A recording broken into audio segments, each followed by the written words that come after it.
На этом озере 3 острова. На островах каменные алтари. Добраться до них почти невозможно. Но кто-то добрался. Кто-то построил. 1000 лет назад. И вот что странно. Никто не знает зачем. А те немногие, кто все-таки доплыл, возвращались молча. И больше не говорили об этом. Никогда. Ни с кем. Местные жители называют это озеро озером демонов. Не в переносном смысле. Буквально. Так оно записано в их преданиях. 1000 лет подряд. Одно и то же название. Одно и то же предупреждение. Туда не надо. Никогда. Ни при каких обстоятельствах. Не плавать. Не пить воду. Не оставаться на берегу после заката. Они не объясняют почему. Они просто знают. Так, как ребенок знает, что в темноте кто-то есть. Эта история началась не с легенды. Она началась с цифр в обычном геологическом отчете. С таблицы, которую никто не должен был читать дважды. Но кто-то прочитал. И с этого момента что-то пошло не так.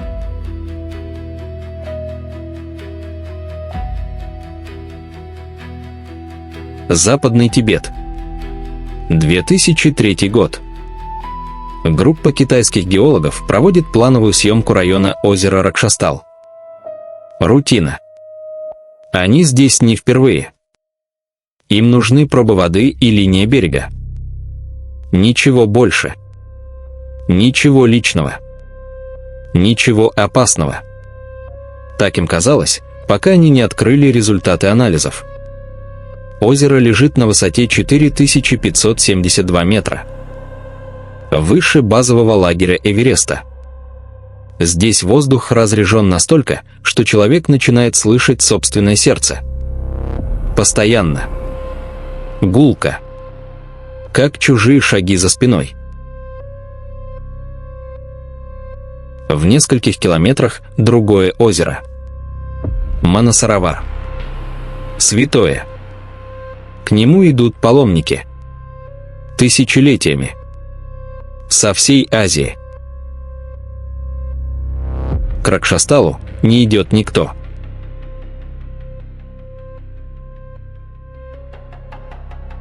И когда вы спросите местных почему, они отведут взгляд.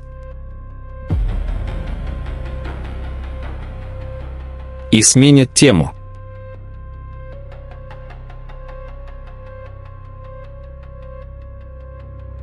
Геологи на это не обратили внимания. Они ученые. Им нужны данные. Они взяли пробы. Упаковали образцы. Записали показатели. Все спокойно. Все штатно. До того момента, как лаборатория прислала результаты. И вот тут началось. Концентрация серебра в воде Ракшастала аномальная. Не повышенная. Аномальная. В таких водоемах таких цифр не бывает. Никогда. Геологи опубликовали данные в 2003. Сухо. Без выводов. Без комментариев. Как будто не хотели обсуждать то, что увидели. При такой концентрации ионов серебра вода становится токсичной. Для всего живого. Бактерии. Водоросли. Беспозвоночные. Все подавлено. Все уничтожено.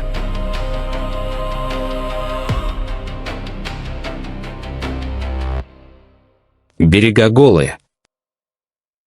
Абсолютно. Ни травинки. Ни камыша. Ни одного гнезда. На 160 квадратных километров ни единой формы жизни. Откуда взялось столько серебра, никто не знает. Породы вокруг такого не дают. Стандартных источников нет. Объяснения нет. Просто. Мертвая. Вода. И никто не отвечает на вопрос, кто ее такой сделал. Дальше еще хуже. Ракшастал и Манасаровар соединены протокой. Узкий канал, несколько сотен метров. По всем законам гидрологии вода должна смешиваться. Концентрация выравниваться.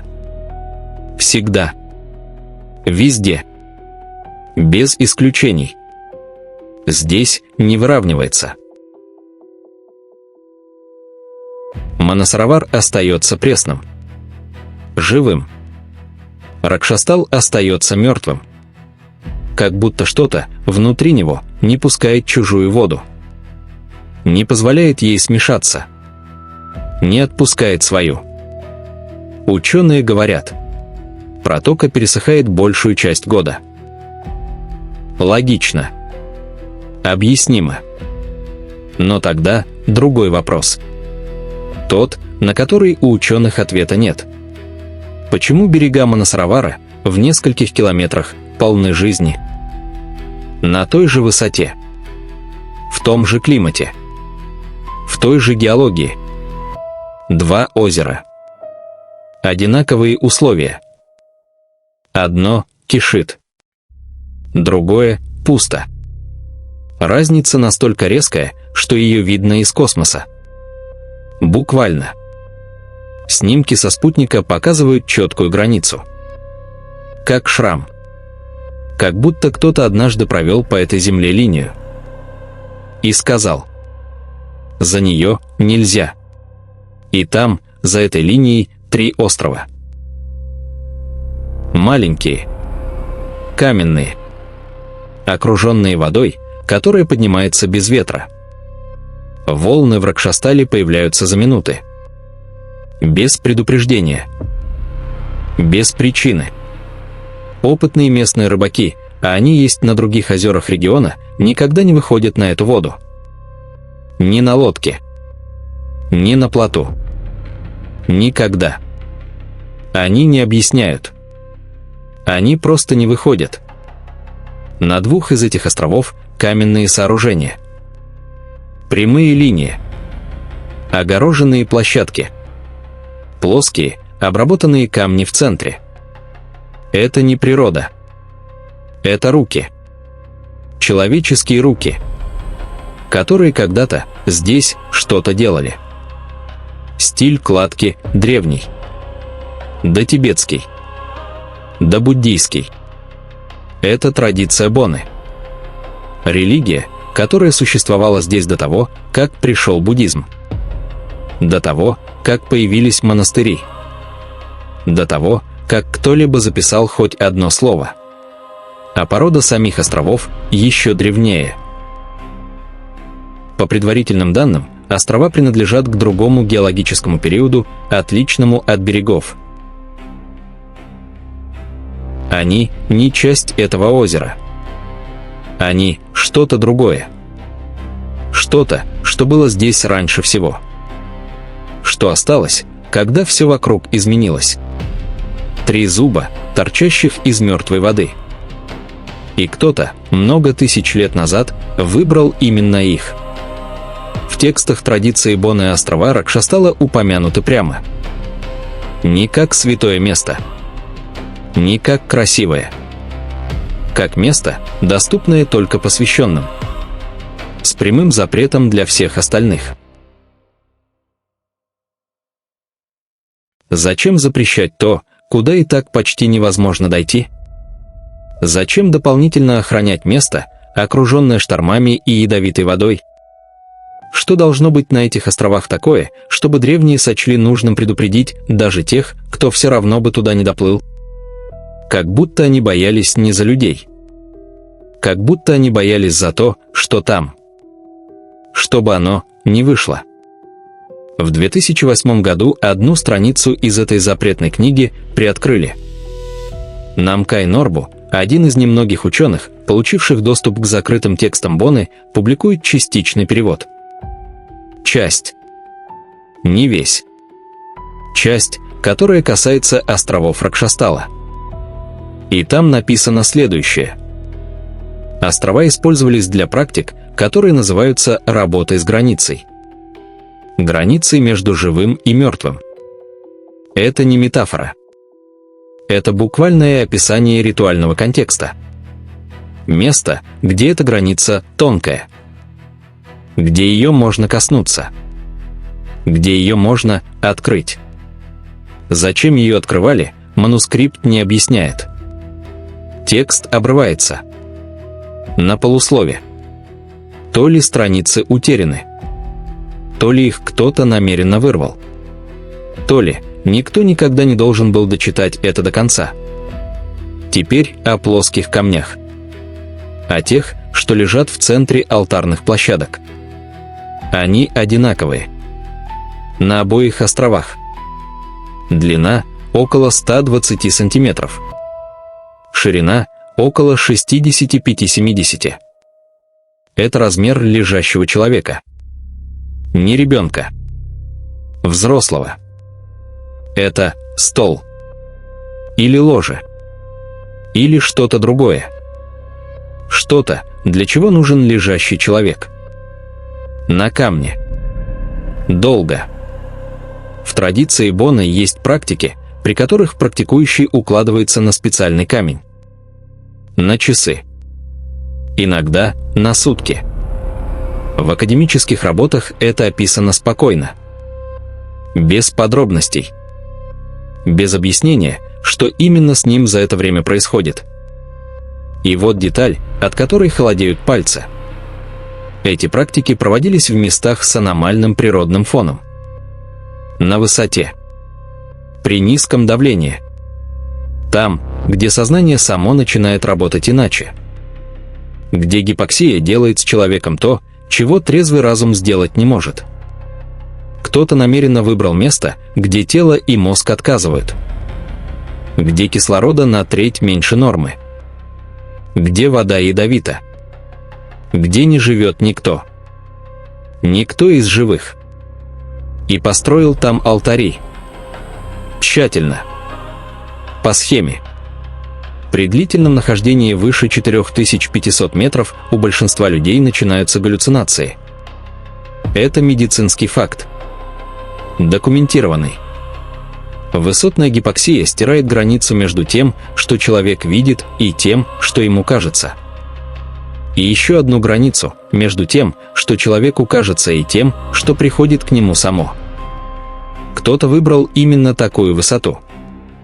Именно такое озеро. Именно эти острова. И построил там ложе. Размером с человека. Объяснение, конечно, есть. Несколько. Но ни одно не закрывает дверь до конца. Сквозь каждое объяснение тянет холодом. Объяснение первое. Простое. Тайные ритуалы, тайное место. Логично. Объясняет изоляцию. Не объясняет другого. В радиусе 100 километров десятки изолированных мест. Безопасных. Теплых. Доступных. Почему? Острова посреди ядовитой воды, которым нужно плыть через шторм на высоте 5 километров. Недоступность здесь избыточная. Намеренно избыточная. Как будто их прятали не от людей, а от чего-то другого. Или наоборот. От людей. Защищали что-то, чтобы оно оставалось там. Объяснение второе. Астрономическое. Сакральные места в Центральной Азии часто ориентированы по звездам. Линии. Углы. Кайлас, горы, острова. Это проверяемая гипотеза. Но никто ее систематически не проверял. Доступ ограничен. Экспедиции единичные. А те, кто пытался, возвращались с пустыми руками. Иногда не возвращались вовсе.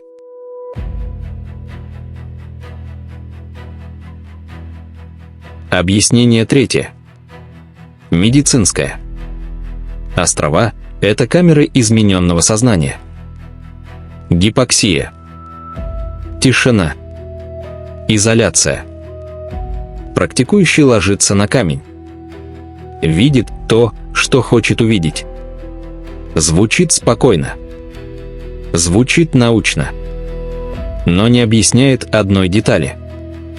Если это просто инструмент, почему в текстах написано «только посвященные», не только опытные, не только здоровые, именно посвященные, знающие, что там делать, знающие, чего нельзя делать ни при каких обстоятельствах, знающие, что говорить нельзя никому, никогда. И это знание нигде не записано. В 2019 году китайские археологи публикуют отчет о районе Западного Тибета. В списке острова Ракшастала. Одна строчка. Объекты зафиксированы. Детальное обследование не проводилось. Охранный статус не присвоен. Конец упоминания. Не проводилось. Не присвоен. Почему не проводилось, нигде не сказано. Почему не присвоен, тоже. Просто не. И все.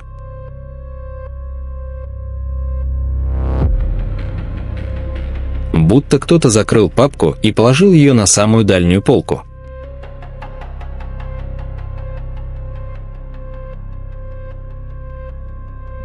Туда, где ее никто не найдет. Туда, где о ней забудут. Охранный статус не присвоен. Это значит, объекты не защищены. Их можно снести. Можно затопить. Можно стереть. И никто не будет отвечать. За последние 60 лет в Тибете уничтожены тысячи исторических объектов. Это задокументировано. Монастыри. Святилища. Наскальные надписи. Часть из них стояла тысячи лет. Часть исчезла за одну ночь. Острова Ракшастала в районе, который сегодня активно развивается под туризм. Дороги строятся. Инфраструктура растет. Любопытные приближаются. И вот что по-настоящему пугает. Мы не знаем, что там сейчас. Последние данные – 2019 год. Одна строчка. Без фотографий. Без координат. Без размеров. Без описаний. Просто зафиксированы. Зафиксированы. Что это значит? Что там видели? Что там осталось? Что там добавилось? Никто не уточнял. А теперь представьте, где вы сейчас. В комнате. В транспорте. Перед сном. Там, где кислорода достаточно. Где вода безопасна. Где ветер не убивает за минуты. Где ничто древнее не лежит под вашим окном и не ждет. Это кажется само собой разумеющимся. Но это исключение. Не правило. На Земле есть место, где условия таковы, что человек начинает работать иначе. Восприятие меняется. Решения меняются. И иногда что-то начинает смотреть на человека в ответ. Люди традиции Бонны нашли одно из таких мест. 1000 лет назад. Доплыли. Сложили камни. И что-то там делали. Поколение за поколением. Регулярно. Что именно, мы не знаем. Потому что это знание никогда не записывалось. Оно передавалось из уст в уста. От посвященного к посвященному. От того, кто видел, к тому, кто готов увидеть. И в какой-то момент цепочка оборвалась. Кто оборвал ее, неизвестно. Когда – тоже. Но оборвалась. И последний человек, который знал, зачем туда ходили, умер. Молча. не передав никому. А озеро стоит. Острова на месте. Алтари, скорее всего, тоже. Химия воды не изменилась. Серебро никуда не делось. Берега по-прежнему голые. Волны по-прежнему поднимаются без ветра. И камни, те самые, размером с лежащего человека, ждут. Они ждут уже очень давно. И остался вопрос. Не что там происходило. Другой. Гораздо более неприятный. Если люди 1000 лет назад намеренно нашли место с такими свойствами. Если намеренно построили там конструкции. Если намеренно ввели запрет, значит, они что-то знали. Что-то конкретное. Что-то, ради чего стоило плыть по мертвой воде на высоте 5 километров в шторм. И они не оставили нам инструкции. Они оставили только запрет. А запрет забыли. Охранный статус островам не присвоен. До сих пор. Никто не охраняет острова. И, что страшнее, никто не охраняет нас от них. Озеро молчит. Острова стоят. Камни ждут. А мы даже не знаем, какой вопрос нужно было не задавать.